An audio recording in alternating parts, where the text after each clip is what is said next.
right, I'm here with Cricket Hall. She's the director of Act Two Theater Company's upcoming show, The Oldest Profession by Paula Vogel. Cricket, tell us about the show. The show is about 5 aging prostitutes. They have lived in New York City since the early 20s, and the early 1920s that is. And the show is set in 1980.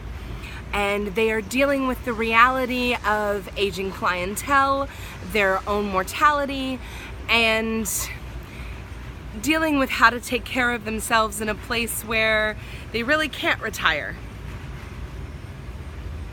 So what's been the most challenging part of putting the show together? I think the most challenging thing is, well, I got lucky enough to have a fabulous cast who all get along very, very well. So one of the challenging aspects is getting them to stop talking so we can start working. But the most challenging thing about the show itself is that it deals with things that aren't just about the oldest profession. It deals with the sadness of aging and dealing with your body and dealing with losing friends and dealing with how do you move on. And I think that hits home for all of us, even those of us who are significantly younger than the characters of the show.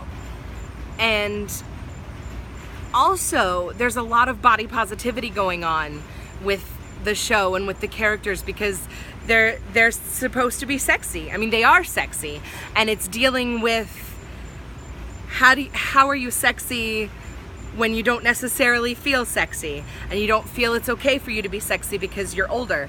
And I think that's going to hit home with a lot of people in the audience as well. Now, you double cast one of the roles in the show. Would you tell us a little bit about why you did that? Yes, certainly. I double cast the role of Lillian. Interestingly enough, she is being played by 2 Beverlys. And I did that because all 4 of the other ladies had been in shows regularly. And one of my Lillians, Beverly Oliver, hasn't been in a show since high school. And the other of my Lillians, Beverly Denightson, hasn't ever been in a show. And I did not want them to feel too out of place with these other women who are used to acting often, or at least as often as they can. And so I wanted a way for them to feel safe, and I wanted to give them both a chance because they both did really well in their audition. Good. Anything else you want to tell us about the show? Come see it. You will laugh and you will cry and you will have lots of fun.